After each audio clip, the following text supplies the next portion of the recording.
नमस्कार दोस्तों, target with PS Parihar channel में आपका स्वागत है। आज की इस वीडियो में हम लोग बात करने वाले हैं माध्यमिक शिक्षा सेवा चयन बोर्ड की भर्ती टीजीटी और पीजीटी की। उसके बाद हम लोग बात करेंगे सीटेट 2022 परिणाम की और लास्ट में हम लोग बात करने वाले हैं नई प्राथमिक शिक्षक भर्ती की। आगे बढ़ने से पहले एक और जानकारी दे दूं उन विद्यार्थियों को जो विद्यार्थी एसएससी और रेलवे की तैयारी कर रहे हैं।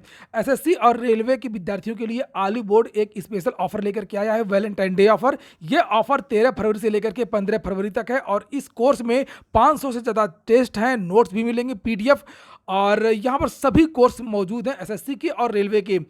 इस ऑफर की एक खासियत है कि इसमें जो वैलिडिटी है 6 महीने की, उसको बढ़ा करके 12 महीने कर दी गई है, और जो 12 महीने की वैलिडिटी थी उसको बढ़ा करके 24 महीने की कर दी गई है। यहाँ पर 30% की छूट भी दे दी गई है। ऑली बोर्ड के बारे में तो आप लोग जानते ही होंगे, काफी अच्छी वेबसाइट है और विद्यार्थी इससे काफी लाभ लेते हैं। बहुत सारे फ्री मॉक टेस्ट भी उपलब्ध है, उसकी भी लिंक मैंने डिस्क्रिप्शन बॉक्स में दे दी है, और ये कोर्स कैसे परचेज कर सकते हैं उसकी भी लिंक मैंने डिस्क्रिप्शन बॉक्स में दे दी है। चलिए शुरू करते हैं, आज की देखते हैं आज की सूचनाओं को। और सबसे पहले बात करेंगे टीजीटी और पीजीटी। आज सुबह के समाचार पत्रों के माध्यम से जानकारी दी गई थी कि आज बहुत सारे जो छात्र हैं प्रतियोगी छात्र मोर्चा की तरफ से चयन बोर्ड जाएंगे और बहुत सारे विद्यार्थियों की मांगे हैं। टीजीटी पीजीटी 2016-17 और टीजीटी पीजीटी 2021 और टीजीटी पीजीटी 2011 और नए विज्ञापन को लेकर के। तो आज इसी क्रम में विद्यार्थी बहुत सारे गए थे और ये ज्ञापन दिया है और अधिकारियों से आज वार्ता भी हुई। देख सकते हैं यहाँ पर लिखा हुआ है कि टीजीटी नए विज्ञापन को लेकर के स्थिति स्पष्ट करे। प्रवक्ता हिंदी का विद्यालय आवंटन, 2016 के बचे हुए समायोजन और 2021 के समायोजन, प्रधानाचार्य का साक्षात्कार, बहुत सारी मांगी थी विद्यार्थियों की, जिसमें फरवरी माह में कराने की पूरी मंशा है चयन बोर्ड की। 16 वाला 50 जो बचा है उसको कंप्लीट करने के बाद 21 वाला ये फाइनल करने जा रहे हैं। 13 का प्रधानाचार्य का साक्षात्कार तिथि जो है वो चुनाव बाद ही शुरू करेंगे, ऐसा उन्होंने बताया है, क्योंकि उन्होंने एक हलफनामा माननीय उच्च न्यायालय में दाखिल किया है। 31 मार्च का उन्होंने टाइम लिया है, तो 31 मार्च में वो भर्ती कंप्लीट कर देंगे। 10 मार्च से 31 मार्च के बीच में प्रधानाचार्य का इंटरव्यू कराया जाए। 12 साल पुराना प्रकरण है, इस पर उन्होंने कहा कि अब इस मामले का त्वरित निस्तारण आवश्यक हो गया है। आदरणीय अध्यक्ष महोदय के सामने ये मैं बात रखूंगा और मैं चाहूंगा कि इसको जल्द से जल्द इसका निपटान कर दिया जाए।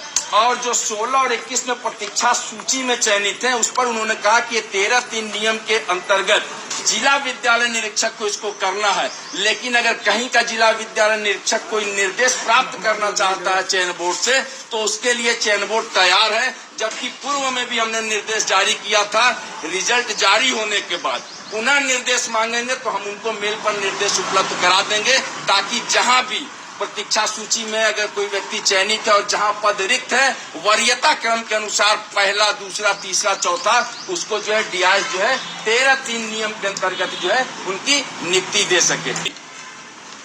आप लोग मिठाई खाइए, बहुत बहुत धन्यवाद।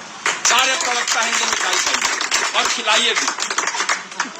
तो प्रवक्ता हिंदी को खुशखबरी आज या कल में रात में ही किसी भी समय मिल जाएगी, इतना आप लोग समझ लें। और नई शिक्षक भर्ती के अगर हम लोग बात करें टीजीटी और पीजीटी की, पहले जिस दिन से आप जो है दूसरों के बारे में सोचेंगे, मुद्दों को लेकर लगभग सॉर्ट आउट कर दिए। नया विज्ञापन चाहिए कि नहीं चाहिए ना? आपको नहीं चाहिए, किसी भाई को चाहिए ना? जो बेचारा बैठा हुआ टकटकी लगाए, क्योंकि इससे पहले 4 महीना पहले आपके पास भी तो नौकरी नहीं थी। तो नए विज्ञापन के लिए यहाँ पर यह बताया गया है चयन बोर्ड के द्वारा कि जैसे ही समायोजन हो जाएगा 21 वाला वैसे ही हम विज्ञापन निकाल देंगे। लेकिन छात्रों को ये कहना है कि हमको 4200 पदों पर जो विज्ञापन है वो मंजूर नहीं है और इसके लिए दोबारा पोर्टल खोला जाए। और 10 मार्च के बाद में विद्यार्थी एक विशाल प्रदर्शन करेंगे और ये मांग करेंगे कि पदों की संख्या बढ़नी चाहिए और एक बार पुनः अधिसूचन मंगवाया जाना चाहिए, चाहे भले ही 1 महीना या 15 दिन, 20 दिन, जो भी विज्ञापन आने में देरी हो। अच्छा, आप लोग क्या चाहते हैं? आप लोग कमेंट बॉक्स में अवश्य बताएं कि 4200 या 4500 पदों पर अधिसूचन भर्ती का विज्ञापन जारी हो जाए मार्च के महीने में ही या अप्रैल के महीने में जारी हो, लेकिन पदों की संख्या जो है कम से कम 20,000 या 22,000 हो। तो ये तो हो गए माध्यमिक शिक्षा सेवा चयन बोर्ड की भर्ती टीजीटी और पीजीटी की। अब हम लोग बात करेंगे सीटेट की, केंद्रीय शिक्षक पात्रता परीक्षा।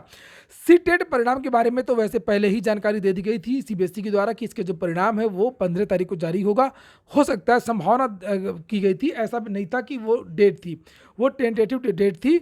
और आज बहुत सारे समाचार पत्रों में और ट्वीट के द्वारा भी ये जानकारी दी गई है कि सीटेट के जो परिणाम है वो कल ही जारी होगा। ये देखिए सीबीएसई न्यूज़ की तरफ से ये ट्वीट किया गया है यहाँ पर, और बहुत सारे मीडिया चैनल हैं उन्होंने भी ट्वीट किया है। सीटेट 2021 रिजल्ट ऑन फरवरी 15 है, know how to check result. तो ये जो रिजल्ट, इसके बारे में सीबीएसई न्यूज़ के साथ साथ में हिंदुस्तान टाइम्स ने भी लिखा है कि 15 तारीख को इसका जो परिणाम है सीबीएसई का वो जारी हो जाएगा। इसी तरीके से आज तक के हवाले से भी कहा गया है कि 15 फरवरी को रिजल्ट जारी करने जा रहा है सीबीएसई। वहीं पर जनसत्ता ने तो साफ साफ कह दिया है कि सीटेट के जो रिजल्ट है वो 15 फरवरी यानी कल ही जारी होगा। और जानकारी मिली है कि जो इसका जो रिजल्ट है वो कल दोपहर में ही जारी हो सकता है। सीटेट का परिणाम के बारे में इसलिए भी विद्यार्थियों को ज़्यादा इंतजार है क्योंकि इस बार काफ़ी उलटफेर होने की संभावना है। प्रश्न पत्र में गड़बड़ी तो थी ही, प्रश्न पत्र का जो स्तर था वो भी काफ़ी बदला हुआ था। पेपर इस बार का टफ बताया जा रहा है। देखना है कि सीबीएसई कितने प्रश्नों को हटाता है, कितने में कॉमन नंबर देता है, और उसी पर डिपेंड करेगा कितने विद्यार्थी इस बार पास हो रहे हैं। अब हम लोग बात करते हैं नई प्राथमिक शिक्षक भर्ती की। जैसा कि यहाँ पर लिखा है, शिक्षा मित्र बनेंगे बड़ी शिक्षक भर्ती पर संकट।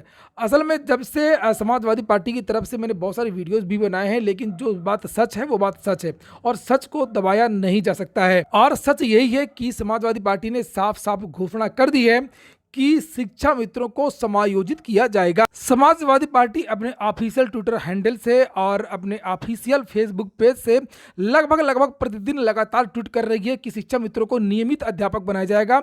इसमें दो राय नहीं है कि इनको परमानेंट करने की बात की जा रही है। इसको लेकर के बहुत सारे विद्यार्थी लगातार कमेंट कर रहे हैं और लगातार प्रश्न पूछ रहे हैं कि क्या सर शिक्षा मित्रों के समायोजन के बाद भी क्या पद रिक्त रह जाएंगे अलग से शिक्षक भर्ती के लिए। तो ऑफिशियल रूप से मैं उन विद्यार्थियों को कोई स्पष्ट जानकारी नहीं दे सकता, लेकिन ये बात बताऊंगा कि जो पीआईबी की तरफ से जो रिपोर्ट जारी हुई थी उसमें यह बताया गया था कि 73,000 प्राथमिक में खाली हैं और उच्चतर में लगभग 52,000 पद खाली हैं।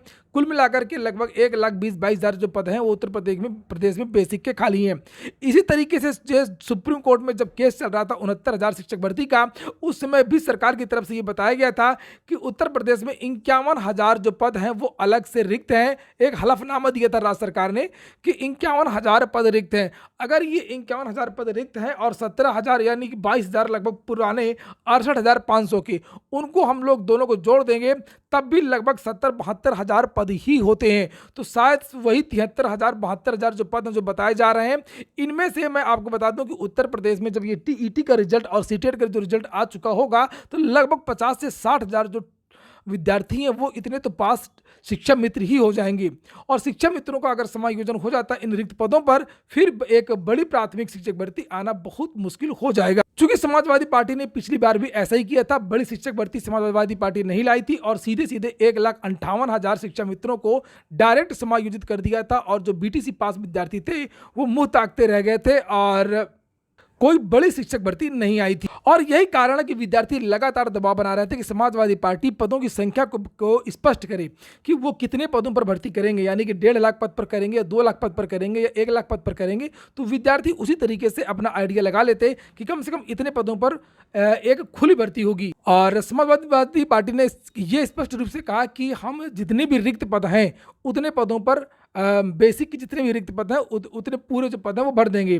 तो अगर मान लीजिए कि 51,000 ही रिक्त पद हैं या 70,000 ही रिक्त पद हैं और यहाँ पर पूरे शिक्षा मित्रों का समायोजन हो गया, तो जो बाकी के जो छात्र हैं बीटीसी, डीएलएड और बीएड के, वो विद्यार्थी रह जाएंगे। ये कड़वा सत्य है और बहुत सारे छात्रों को ये बात बुरी भी लग सकती है। इसलिए समाजवादी पार्टी को अपने पदों की संख्या के बात को जरूर स्पष्ट करना चाहिए था कि हम प्राथमिक में इतने पदों पर भर्ती करेंगे। फिलहाल ये हो गया आज का वीडियो। पूरा वीडियो सुनने के लिए बहुत बहुत धन्यवाद।